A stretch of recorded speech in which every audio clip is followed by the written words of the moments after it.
23-year-old Kaylee Anne Sawyer disappeared after midnight in her neighborhood. At first, authorities thought that her boyfriend of 2 years had something to do with it, but the person who actually took her was someone trusted to protect the community, who used his authoritative position to commit a horrific crime. Kaylee was born on March 2nd, 1993, and she grew up surrounded by love. She was the only girl in her family, nicknamed KK since she couldn't pronounce her own name as a toddler, and she was just someone that was very active, creative, and just loved the outdoors. She worked as a dental assistant and was also back in school at Central Oregon Community College to further her education. Her family and friends describe her as like the glue that kept everyone together, and she was in a happy 2-year-long relationship with her boyfriend, Cameron. On the night of July 23rd, 2016, Kaylee went out for a bachelorette party. She wore a black dress and carried a green purse. The batch group had drinks, they danced, they had fun, and when the party ended, Kaylee and another friend decided to go to a different bar. There, she did end up dancing with another guy, and one of Cameron's friends was actually there and texted him being like, "Hey, your girlfriend is here dancing with another guy." So Cameron drove to the location to pick her up, and on the drive back to their shared apartment, they argued. When they arrived at around 12:55 a.m., Cameron left the car and told her to come inside the apartment once she cooled down. Instead, Kaylee went for a walk, something that her family says that she often did after disagreements. That would be her last. During it, Kaylee ended up in the backseat of 31-year-old Edwin Lara's campus security SUV. We don't know exactly how, but since Kaylee lived near the campus, like she basically lived on campus, it's believed that Edwin was out patrolling the area when he came across Kaylee. We don't know exactly how, but police say that he forced her inside his car. Once she was trapped inside the SUV, Edwin took her phone and her purse, making sure that she couldn't escape. He then propositioned her for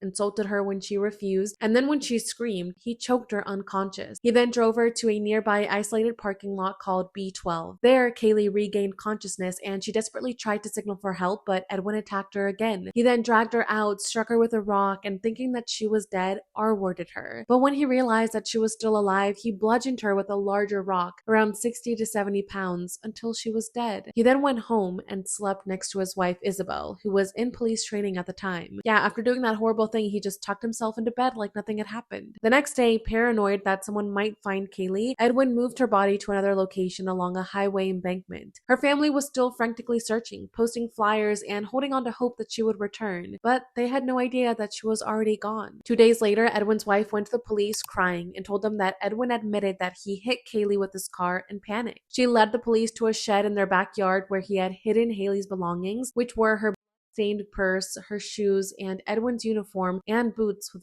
blood on it. There, police also found a grapefruit-sized rock with blood on it. It was clear evidence showing that she was attacked, not ran over.